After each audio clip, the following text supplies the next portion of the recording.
नमस्कार, नमो नारायण। गीता दैनिक दैनिक के अंदर आज हम प्रवेश कर रहे हैं 304th डे। ये 15वां अध्याय है और 15वां अध्याय है पुरुषोत्तम योग।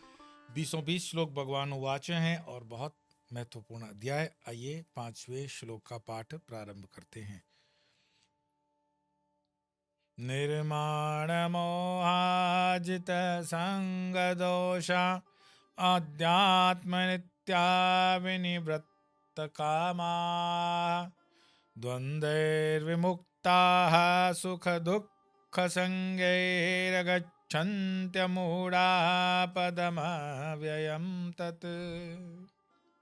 भगवान श्री कृष्ण कहते हैं कि जो मान और मोह से रहित हो गए हैं, जिन्होंने संग दोष को जीत लिया है, जो सदा आत्म परमात्मा के स्वरूप चिंतन में निरत हैं, जिनकी कामनाएं पूर्णतया निवृत्त हो गई हैं, जो सुख दुख रूप द्वंद्वों से विमुक्त हो गए हैं, ऐसे मोह रहित ज्ञानी उस अविनाशी पद को पाते हैं। मैं सबसे पहले अपने को ही प्रश्न करूंगा, तो ये श्लोक अर्जुन पे लागू है? क्या उसने अविनाशी पद को प्राप्त किया?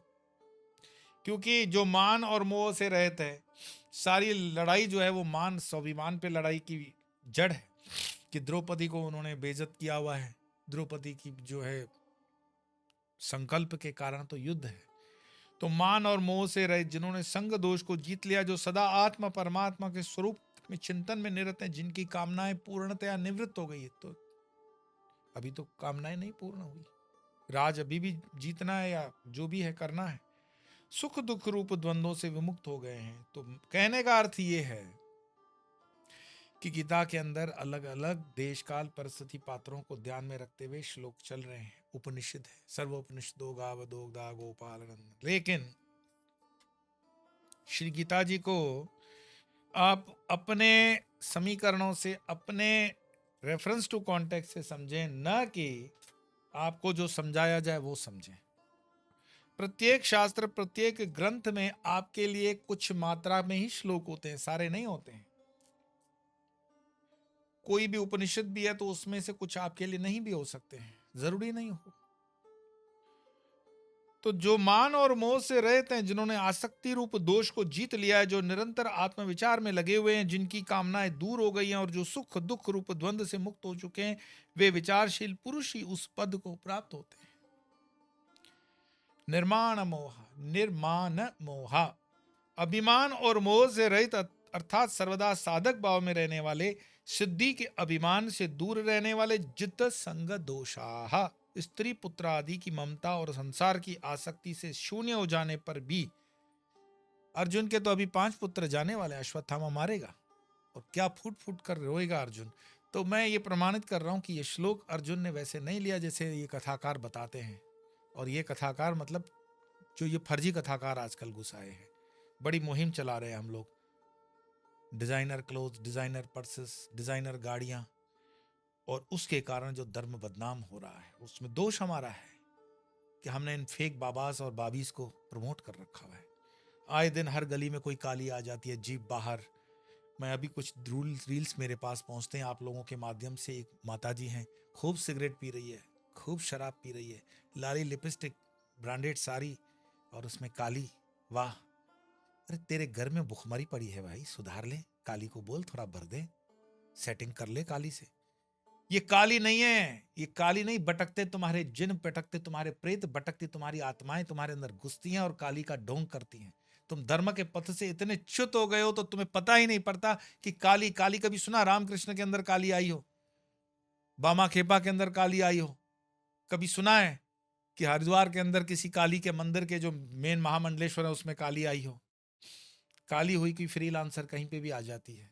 तो थोड़ा सा आंख कान खोलो। मैं श्रद्धा पर प्रहार नहीं कर रहा हूं, लेकिन अंधश्रद्धा पर मेरा प्रहार था, है और रहेगा।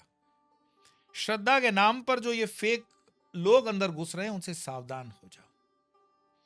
मैं हमेशा कहता हूं, अन्न क्षेत्र चलाना अच्छी चीज है, लेकिन सरकार 5-5 किलो सबको चावल मुफ्त दे रही है, हमें टैक्स पेयर हमारी कमाई से। सबको माँ कार्ड दे रही है मेडिकल का, अरे सबको शौचालय दे दिया, सबको कमरा दे दिया। तो कौन सी ऐसी एनजीओज हैं जिनको आज भी अन्न क्षेत्र चलाना पड़ता है? एक आते हैं दूसरे नाम नहीं लूंगा। 30,000 का बोले रोज का रसोईया रास्ता हमारा चलता है।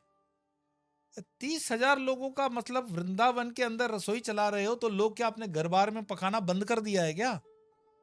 और 400 गायों से बोले घी जो है ना चौपड़ चौपड़ करके रस रोज खिलाते हैं। 3 ग्राम रोज पकड़ लो घी का, 30,000 लोगों की रोटियों का घी गिन लो। भाई मैक्स के हम गोल्ड मेडलिस्ट हैं, हार जाओगे तुम तो रास्ते से उठकर बाबागिरी कर रहे हो। तो ऐसे चूना लगाते हैं और लोग उनको पैसे भेजते रहते हैं और वो हिसाब ही नहीं पूछते कि तुम जो बोल रहे हो उसकी गणित तो बिठाओ।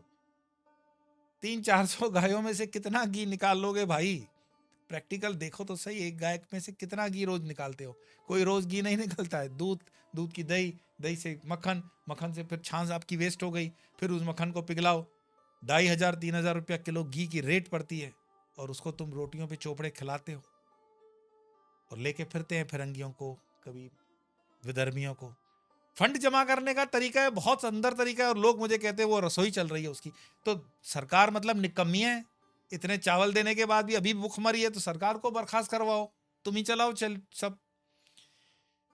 तो स्त्री पुत्र आदि की ममता और संसार की आसक्ति से शून्य हो जाने पर भी प्रपंच की प्रतीति तो रहेगी, उसमें आसक्ति न हो, इसलिए जित संग दोषा। फिर आध्यात्म नित्या कहकर सूचित करते हैं कि इस अनासक्ति के लिए आवश्यक है कि सर्वदा आत्म विचार में लगे रहे। इससे साधक विनिवृत्त कामा अर्थात कामनाहीन हो जाएंगे तथा सुख दुख रूप द्वंद नहीं रहेंगे। ऐसे अमूढ़ा अमूढ़ा मूढ़, जिनके लिए मैं बोलता हूं मूढ़मती, ये 30,000 वाले सब मूढ़मती, इनको लगता है ये किचन विचन चलाने से बहुत बड़ा धर्म होता है। तुम पाखंड बढ़ा रहे हो, लोगों को जो काम करना चाहते हो उसको रोक रहे हो, वो काम ही नहीं कर रहे। लेबर की शॉर्टेज हो गई है पूरे देश के अंदर भाई, इसीलिए बांग्लादेशियों को बुलाना पड़ रहा है। मैं सबके संपर्क में रहता हूं, मैं बोलता हूं क्यों बांग्लादेशियों को तुम लोग काम दे रहे हो? बोले अपने हिंदू काम ही नहीं कर रहे, वो वाले तो कर रहे हैं, ये वाले भी कर रहे हैं, अपने वाले नहीं कर रहे हैं। क्यों नहीं कर रहे हैं? बोले सब दिल्ली के जो आसपास के क्षेत्र के सैटरडे संडे पहुंच जाते हैं वृंदावन, 30,000 का तो चल ही रहा है रसोई घर, चलो फ्री में खा लो, मौज मस्ती करो। कोई काम नहीं करना चाहता इस देश में, फ्री के रसोई घर चल रहे हैं। और फ्री के रसोई घर इसलिए चल रहे हैं कि लोग फ्री में अपने पाप धोने के लिए दान देते रहे, बिना किसी सोच विचार के कि तुम दान दे रहे हो या इस देश को डुबो रहे हो। तो मूर्ता इन विचारशील पुरुष ही उस अविनाशी पद को प्राप्त होते हैं, अथवा जो असंग शस्त्र से संसार वृक्ष का छेदन कर चुके हैं, वे मान मोह से रहित होते हैं। मान मोह से रहित होने पर वह संग दोष को जीत लेते हैं। संग दोष को जीत लेने पर वे निरंतर आध्यात्मिक विचार में संलग्न रहते हैं। इससे उनकी सब कामनाएं निवृत्त हो जाती हैं और पूर्ण निष्काम हो जाने पर सुख दुख रूप द्वंद्वों का प्रभाव भी नहीं पड़ता। ऐसे विचारशील पुरुष ही उस परम पद को प्राप्त कर सकते हैं। हाथ से सिर्फ तालियां बजाओ, तालियां बजा के प्रभु को रिझाओ, इससे तत्व चिंतन कभी नहीं होगा। वो एक पर्टिकुलर क्लास के लिए जरूर है। जैसे एक ट्रेन के अंदर एसी के कितने कोच होते हैं? 3 4 5। और स्लीपर कितने होते हैं? तो तय करना है स्लीपर में ट्रेवल करना है या एसी में करना है। फिर एसी में भी थर्ड में करोगे, सेकंड में या फर्स्ट में करोगे। फिर इसके ऊपर प्लेन भी है। अपनी कैटेगरी, अपनी वे ऑफ लाइफ, अपनी वे ऑफ थिंकिंग को खुद हम डिटरमाइन करते हैं। बाकी किसी के प्रति वैमनस्य विरोध नहीं, व्यक्तिगत किसी के प्रति मेरा विरोध नहीं है। सब प्रभु की लीला है। अपने अपने प्रारब्ध में जो चोर चकारी कर गए, अभी दान पुण्य करना ही पड़ेगा। दादा आठवले जी कहते थे मंदिर के बाहर जितने बैठे हुए ना, ये पुराने सब व्यापारी हैं, ये चोरी का पैसा इन्होंने खाया, अब भिखारी बन के बैठे। तो कर्म का जो है, कर्म की गति न्यारी, संतो कर्म की गति न्यारी। एक प्रश्न फिर उठता है कि संसार को मिथ्या जान लेने पर भी इसमें आसक्ति क्यों हो जाती है? यह जान लेने पर कि हाथी कागज का है, फिर उसका तो कोई आकर्षण नहीं रहता। तो उसका उत्तर जो महाराज जी देते हैं मार्मिक है कि नकली हाथी की आसक्ति छूटकर तो असली हाथी में हो जाती है, परंतु संसार को मिथ्या जान लेने पर भी उसी की आसक्ति इसलिए नहीं छूटती कि आत्मा निरालंब पद है। चित्त संसार से उपरत हो जाने पर भी अकस्मात उसकी प्रवृत्ति दृश्य की ओर ही होती है। इसकी आसक्ति तभी छूट सकती है जब आत्मा में आसक्ति हो। इसीलिए निरंतर अभ्यास में लगे रहने को बहुत आवश्यकता है। कैसे अभ्यास करोगे? तो गुरुमुखी हो जाओ, गुरुमुखी हो जाओ। तो धीरे धीरे तेरी बनत बनत बन जाई और बन जाएगी।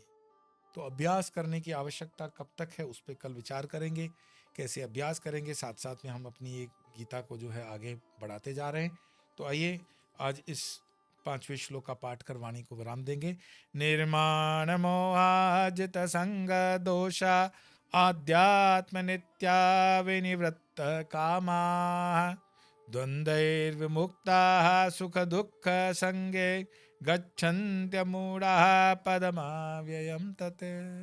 आज इतना ही, कल फिर मिलेंगे, तब तक के लिए नमो नारायण।